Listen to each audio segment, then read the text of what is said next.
வணக்கம். நான் உங்கள் மஞ்சுளா சரவணன். இட்லி, தோசை, உப்புமா, சாதத்தில் கூட பெரட்டி சாப்பிட்ற மாதிரி ஒரு நல்ல சட்னி காமிக்கிறேன். அதை நீங்கள் ட்ராவலில் கூட எடுத்துகிட்டு போகலாம். கெட்டியாக அரைச்சி வச்சுக்கிட்டிங்கன்னா கொஞ்சம் எண்ணெய் ஊற்றிட்டு கடுகு தாளிச்சிக்கோங்க. கடுகு தாளித்து எடுத்து வச்சுக்கிட்டு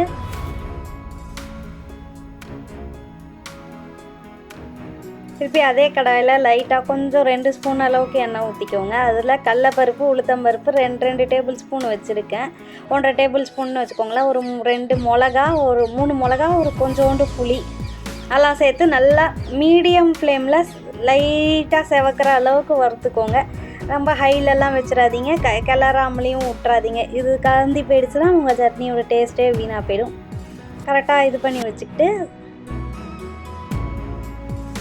நல்லா வறுபட்ட உடனே எடுத்து வச்சுக்கோங்க.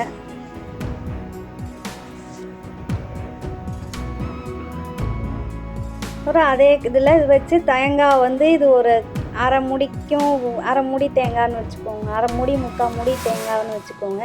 பெரிய தேங்காவாக இருந்தால், சின்ன தேங்காவாக இருந்தால் ஒரு மூடி தேங்காய். அதை ஒரு 2 நிமிஷம் அடுப்பை வச்சு பற்ற வச்சுக்கிட்டே வறுத்துட்டு நிறுத்திட்டும் அதில் அப்படியே விட்டிங்கன்னா கொஞ்சம் நல்லா தேங்காய் ட்ரை ஆகிடும். இந்த மாதிரி வறுத்துட்டிங்கன்னா நீங்கள் வச்சு யூஸ் பண்ணவும் ஊசி போகாமல் இருக்கும். கொஞ்சம் டக்குன்னு உடனே கெட்டு போயிடாது. இதையும் எடுத்து வச்சுட்டு ஆற வச்சுக்கோங்க. மிக்சியில் தேங்காயை போட்டு மிளகா, புளி எல்லாம் சேர்த்து போட்டு தேவையான அளவு உப்பு போட்டு ஒரு ட்ரையாக ஒரு சுற்றிக்கோங்க.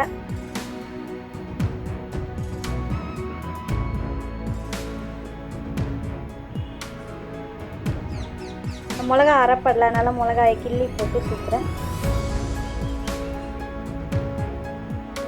இப்போ இதில் கடலப்பருப்பு, உளுத்தம்பருப்பு வச்சுருக்கோம்ல, அதையும் போட்டு ஒரு சுற்றிக்கோங்க.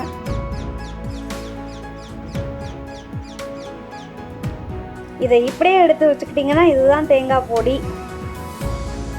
ஓரளவுக்கு குறப்பாக அரைச்சி இந்த தண்ணி நல்லா அரைச்சிட்டு அதிலே தண்ணி ஊற்றி நல்லா கெட்டியாக எடுத்து வச்சுக்கிட்டிங்கன்னா இது தேங்காய் துவையல். உங்களுக்கு தண்ணியாக தேவைப்படும்னா தனியாக வச்சுக்கோங்க. இது ட்ராவலுக்கு எடுத்துகிட்டு போகிறதுனா ரொம்ப தண்ணி ஊற்றாமல் அப்படியே பேஸ்ட் மாதிரி அரைச்சி வச்சுக்கோங்க.